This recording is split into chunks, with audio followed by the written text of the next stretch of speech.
जम्मू आ गए, दिल्ली आ गए, अलग अलग जगह पे आ गए और अभी सरकार उनको कह रही है प्रिजन से। मेरी बात समझ गए? क्या सबके साथ मर्डर हो जाता है? क्या सारी बहुएं जला के मार दी जाती? So today we are discussing about the most important concept of BSA for Chhattisgarh, not for Chhattisgarh, all judiciary exam के लिए ही important है। BSA एविडेंस एक्ट की तरह ही है, 1872 जो एविडेंस एक्ट था, बस इसमें चेंजेस ऐसे हैं कि जो सेक्शंस हैं वो ऊपर नीचे हैं। जो आज हमारा इम्पॉर्टेंट टॉपिक है वो है सेक्शन 9 से, जो किसके बारे में बात करता है? प्ली ऑफ एलिबी के बारे में, जिसे अनियंत्रित उपस्थिति भी कहते हैं। ये किसमें है?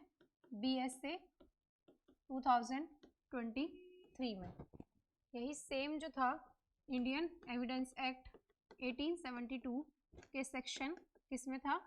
11 में, जो कि अब किस में हो गया है? 9 में। चीज़ें सेम वैसे की एज इट इज है। इसमें क्या कहा गया है कि वे तथ्य जो सुसंगत नहीं है, सुसंगत है यदि वह विवादक तथ्य है या सुसंगत तथ्य से असंगत है।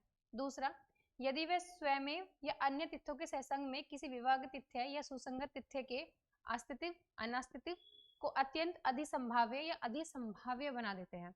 इसका मीन्स क्या है कि फॉर एग्जाम्पल, अगर एग्जाम्पल के थ्रू समझें,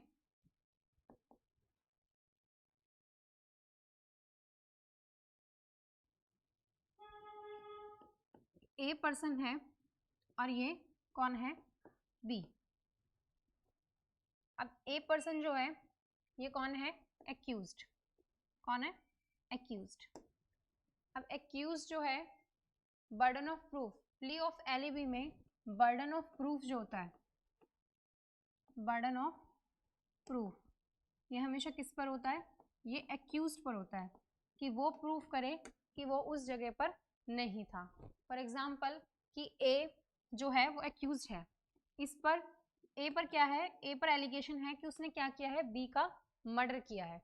ठीक है, जब ए पर एलिगेशन है कि उसने बी का मर्डर किया है और इस पे क्या एलिगेशन है कि ये केवल कहाँ था? मर्डर के जो डिस्टेंस था, जहाँ पर मर्डर हुआ वहाँ से डिस्टेंस जो था वो 500 मीटर की दूरी पर था। अब कोर्ट के सामने जब एविडेंस जाएगा वो दो तरह से जाता है, या तो वो एग्जिस्ट करता है या वो एग्जिस्ट नहीं करता। दूसरा, या तो वो फैक्ट इन इशू है या फैक्ट इन इशू नहीं है। फैक्ट इन इशू क्या होता है? जब दो पार्टीज होती हैं उसमें एक पार्टी क्या करती है? किसी चीज को कहती है, दूसरी पार्टी उस चीज को मना करती है, डिनाई करती है, तो ये क्या हो जाता है? फैक्ट इन इशू हो जाता है। तो यही कोर्ट के सामने जाएगा जब, तो कोर्ट इससे पूछेगी ना कि 500 मीटर की दूरी पर था जहां पर मर्डर हुआ, जहां ए था। अब इस पर तो विश्वास नहीं किया जा सकता। क्यों? क्योंकि कोई भी व्यक्ति 500 मीटर की दूरी पर जाकर मर्डर कर कर वापस वहीं आ सकता है जहां वो पहले था। तो इसमें बर्डन ऑफ प्रूफ तो एक्यूज पर ही था, मतलब ए पर ही था कि वो प्रूफ करे कि वो वहां नहीं था या 500 मीटर की दूरी पर वो नहीं जा सकता था इतनी जल्दी। लेकिन कोर्ट हमेशा प्ले ऑफ एलिबी में क्या देखती है? डिस्टेंस देखती है कि डिस्टेंस कितनी थी। अब मान लो दूसरा एग्जाम्पल लें कि ए जो था, ए पर बी के मर्डर का क्या है? एलिगेशन है। ये कौन है? एक्यूज्ड। अब ए पर जब बी के मर्डर का क्या है? एलिगेशन है कि वो उसने बी का मर्डर किया है। अब ए कहता है मैं उस दिन दिल्ली में था ही नहीं, मैं कहाँ था? मैं था मुंबई। अब कोर्ट कहेगा कि प्रूफ करो कि उस दिन कहाँ नहीं थे? मुंबई में थे, दिल्ली में नहीं थे। तो burden of proof is also in accused. Accused पर आ गया बर्डन ऑफ प्रूफ, चाहे तो 500 मीटर की दूरी पर हो चाहे कहीं भी हो। Burden of proof plea of alibi में एक्यूज पर ही रहेगा कि वो प्रूफ करे। अब यहाँ पर सबसे बड़ा क्वेश्चन उठता है कि अब ए कहता है कि वो दिल्ली में नहीं था, मुंबई में था, तो वो तो प्रूफ करेगा ही। लेकिन यहाँ डिस्टेंस अगर मैटर देखें तो जब वो अपने एविडेंस में, कोर्ट में एविडेंस पेश करेगा कि मैं यहाँ नहीं था या दिल्ली में नहीं था, मुंबई में था, तो वो क्या करेगा? कोर्ट के सामने क्या एविडेंस देगा? फ्लाइट की टिकट वगैरह जो भी अपने साक्षी वगैरह है उनको पेश करेगा। तो प्ले ऑफ एलिबी जो होता है उसमें टोटली जो बर्डन ऑफ प्रूफ होता है वो एक्यूज पर ही होता है कि वो प्रूफ करे कि वो उस जगह पर मौजूद नहीं था जहां मर्डर हुआ है। दूसरी चीज कि वो इतनी डिस्टेंस की दूरी पे था सॉरी, वो इतनी डिस्टेंस की दूरी पर था कि वो मर्डर कर कर वापस उस पोजीशन पे नहीं आ सकता। तो plea of alibi is depend on two thing. First of all कि सबसे पहले डिस्टेंस देखी जाएगी कि डिस्टेंस कितना मैटर करती है।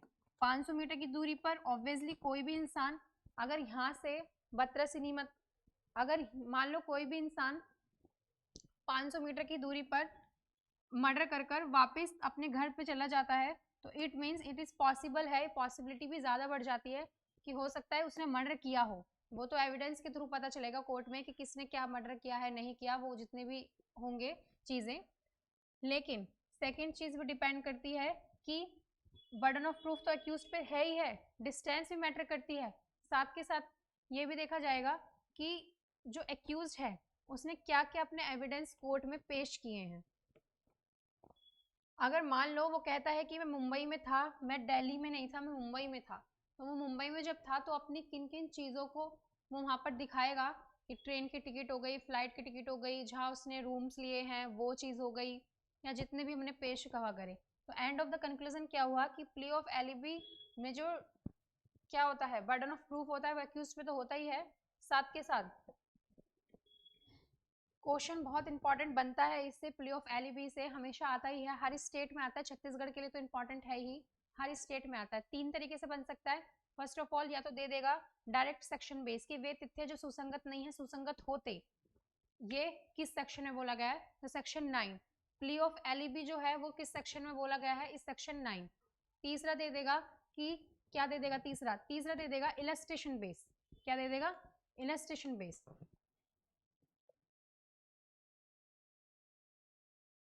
दे देगा इलस्ट्रेशन बेस कि ए मुंबई में नहीं था, कलकत्ता में था, बी का मर्डर किया, तो बताओ बर्डन ऑफ प्रूफ क्या है, बर्डन ऑफ प्रूफ किस पे नहीं है। और फोर्थ इसमें से एक आंसर ये भी दे सकता है कि प्ली ऑफ एलिबी में बर्डन ऑफ प्रूफ किस पे होता है, तो प्ली ऑफ एलिबी में बर्डन ऑफ प्रूफ हमेशा किस पे होता है, एक्यूज पे होता है।